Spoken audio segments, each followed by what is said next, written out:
Now great crowds accompanied him, and he turned and said to them, "If anyone comes to me and does not hate his own father and mother and wife and children and brothers and sisters, yes, and even his own life, he cannot be my disciple. Whoever does not bear his own cross and come after me cannot be my disciple." All of us, without exception, have been shaped by the society and culture into which we were born. When I say shaped, I am referring to the mindset or way of thinking that is slowly and effectively formed within us by our caretakers and society around us. This is why the idea of free will is weak at best. We have been conditioned to think the way we think. Therefore, the choices we make do not flow out of free will, but from this conditioned mindset. Perhaps this is one reason why Jesus said that we must hate our father, mother, wife, children, brothers, sisters, and even our own life.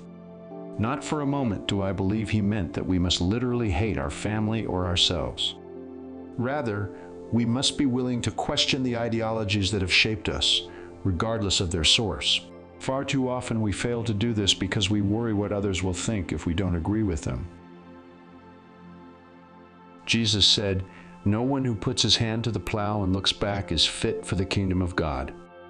In other words, it is detrimental to live in the past and continue to embrace the mindset of the old self or former manner of life in our pursuit of God's kingdom. It doesn't matter what everyone else thinks or does.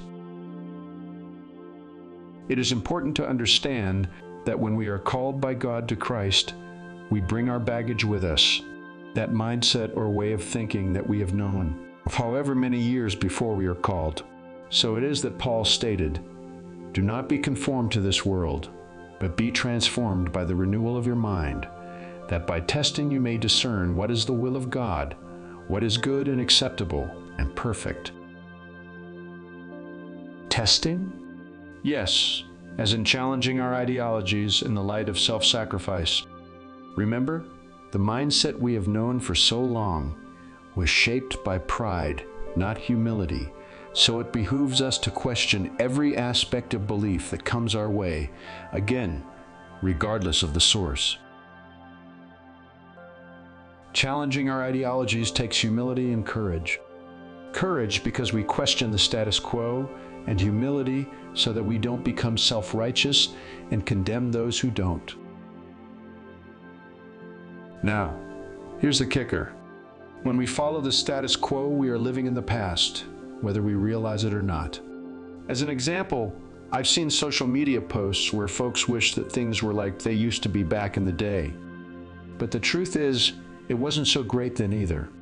Yes, things have changed due to several factors and will continue to change, but all of this is part of the kingdoms of this world and not the kingdom of God.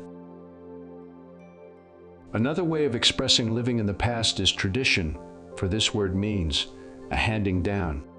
Like most other things, there are good and bad ones, but in light of the kingdom of God, tradition, more often than not, leads us away from the truth instead of to it, so much so that it makes the commandment of God of no effect. Earlier in this series, I proposed that the true Armageddon is in the battleground of the mind. I stay with this, for if we seek to apply the passages regarding this great battle in a literal fashion, it makes no logical sense. Physically speaking, how can all the nations surround the camp of the saints in the beloved city? Answer: they can't. However, they can when we recognize the power behind print, radio, television, and social media. We now have access to almost all nations through the touch of a button, and they have access to us. So all of this brings us back to our ideologies or structure of belief. That is really the thing in question, is it not? What is the standard by which we judge our beliefs? On the negative side, it's pride, while on the positive side, it's self-sacrifice. These are, of course, opposites. Another thing I have proposed many times is my definition of pride as the inordinate love of the self. Why is this important to understand? Because it shows why it is so difficult for us to put off the old self and put on the new. It's not the ideology that stands in our way. Rather, it's our love for it. The only force in the world for overcoming our love for the self is our love for God and others. This is the true meaning of self-denial. Jesus said that we are the light of the world, but if the light in us is darkness, how great is the darkness? How does our light become darkness? By draping sheep's clothing over our pride and adding it to our religious mix.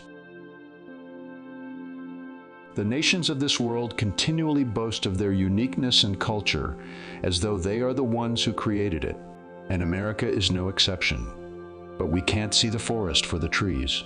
While we talk of our independence and freedom, we are neither independent nor free. While we boast of our abundance and declare that we are the greatest nation on earth, our abundance is destroying us, and our pride is leading us down a path to destruction. We are reaping what we have sown for over 250 years. The self's favorite thing is labels. What do I mean by this? Just as a label on a bottle of ketchup identifies its contents, so too do our labels define our beliefs, thereby announcing to everyone our identity or ideologies. I am, fill in the blank. Paul was quick to denounce this way of thinking, stating, "For when one says, 'I am of Paul,' and another, 'I am of Apollos,' are you not carnal? I planted, Apollos watered, but God gave the increase. So then neither he who plants is anything, nor he who waters, but God who gives the increase." Remember the spiritual meaning of three? Stephen Jones states, because the law establishes truth on the basis of 2 or 3 witnesses, the number 3 may be considered to be a complete witness.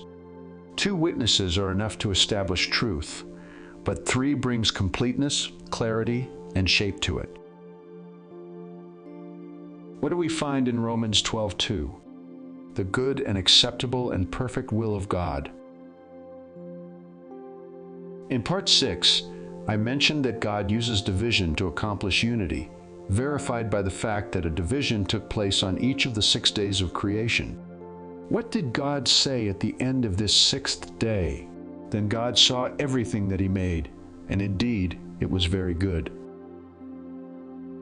Might this agree with the good will of God? I believe so, but there is also the acceptable and perfect will of God. The good will of God begins with division. We then move to the acceptable and perfect will of God. And what is the perfect will?